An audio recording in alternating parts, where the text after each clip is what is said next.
ones that you do have are going to be replaced with broccoli, cauliflower, asparagus, sweet potato, right? And so let's touch on that real quick. Let's touch on that. Sweet potatoes are excellent, excellent.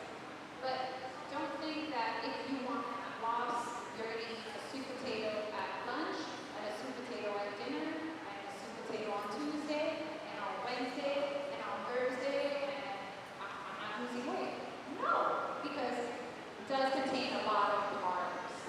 So you want to, like, depending on how much, if one of your goals is to drop some weight, and you just have to be really conscious of sweet potatoes. And if you want to feel like I'm not just eating grass, then venture into cauliflower, broccoli, and those dense vegetables, Brussels sprouts. Start to experiment with those guys so that you're not always eating sweet potatoes. They're great, but if you overdo them, you're not going to get that weight loss that you may be looking for.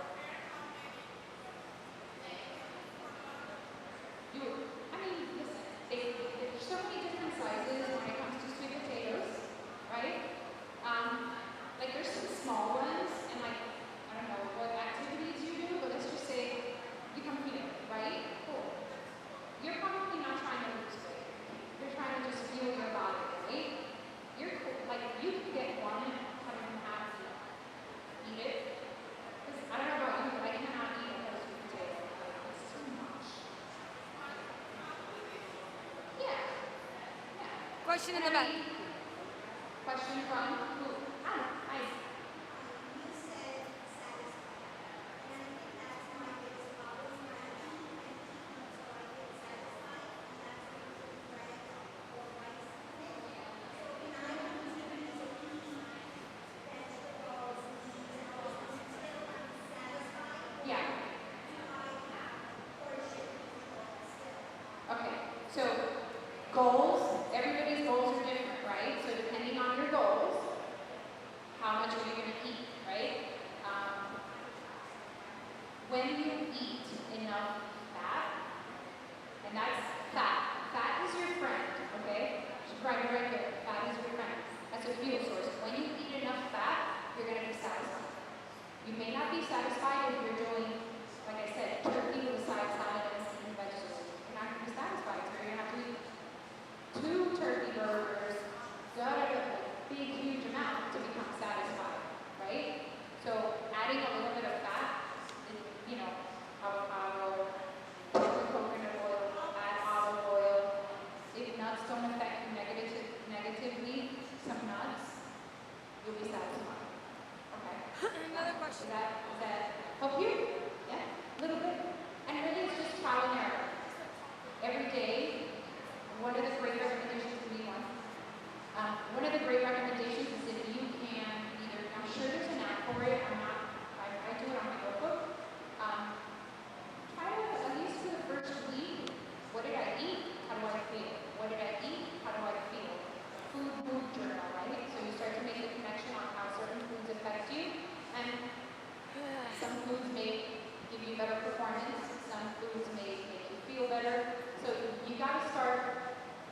What's good for me is not necessarily the best option for you, right? But that's why we have a group. That's why you're constantly observing what happens to you, how you feel, how you perform, how's your sleep, how's your mood. Those are really the determining factors of what is working and what is not.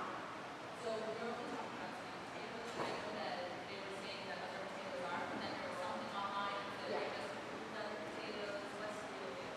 Well, again, the issue with potatoes, they're real natural food source, right? The issue with potatoes is it creates an insulin response. Like, you've heard about the glycemic index, right? We bored to death about here. But it's basically the glycemic index means this food, when you consume it, it affects your blood sugar, right? What does that mean? You drink something, you eat something, if it contains sugar, your pancreas immediately secretes insulin. But insulin is a storage hormone. So what happens with insulin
your body's gonna be like, oh, cool, I got 3 easy carbs. I'm gonna burn those carbs, and it's not gonna go into your storage. So here it says 15 to 75 minutes pre-workout. Depending on what your workout is, 15 minutes you might toss your cookies, right? You might throw up. I'd say 75 to 90 minutes before. What you will find is that over time on this, you'll be able to wake up, come, work out, and eat immediately after. That's how I function well. The food, you're gonna have like maybe an egg, or something like that. An egg, maybe some, and that's one of the things we need to get away from. If you work out in the morning, this doesn't have to always be eggs. It could be you made a steak last night. You can eat 2 slices of steak. Steak and eggs is the best breakfast in the world. Yeah. Steak and eggs. Yeah. Sorry. Second is eggs and bacon. Okay? But steak and eggs is like the business. Yeah. So, this brings me to this topic. So, we gotta get away from, what am I gonna eat? I can't eat that for breakfast. Sure you can. Whose rule is that? You're hungry, eat what's available. And if it happens to be 3 strips of last night's ribeye that was amazing, and like 2 pieces of broccoli, you're good. Like, that's perfect.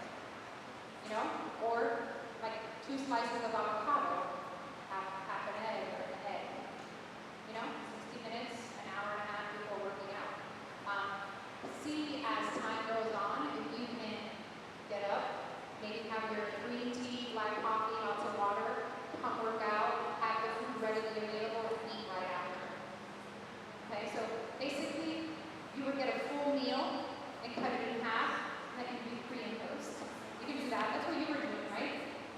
So if you absolutely have to have something before you work out, get 1 meal, cut it in half, and that'll be your pre and post.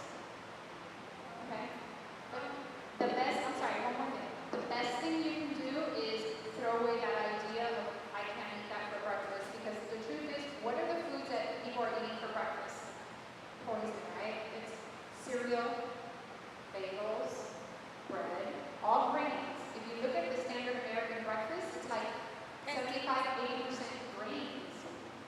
Maybe sometimes somebody will eat an egg, but it's like all grains, all sugar, and even if you eat fruit, it's still sugar. Like, people are eating so much sugar in the morning, right? So if you start adopting the I'm hungry, I'm gonna eat the leftovers from last night's dinner or yesterday's lunch, and stop putting yourself in a box that breakfast is breakfast, lunch is lunch, and dinner is dinner. It's like, I'm hungry, what's available that is going to make me more healthy? Eat that. It's a process, but it's so beneficial. You get away from breakfast, lunch, and dinner, and just time to eat. Okay, we have a question, like a couple minutes left, and then we're gonna go over the rules of the challenge. So, 1 or 2 more questions, and that's it. Yeah? Louder. Louder. Like you're mad at your boyfriend. Do you recommend snacking? No. You got here right after I started, right? Yeah? Okay, so snacking is something that it will not be necessary if you're eating the right amounts of food with the right proportions of your macros. So if you're having enough fat and you're having enough protein with just enough carbs, you're good. So you're going to know really quick if you're eating enough at your meals, because if you're hungry, let's say you eat your breakfast, like a nice 3 eggs and 4 ounces of steak and like 3 slices of avocado. You eat that for breakfast at 9 a.m.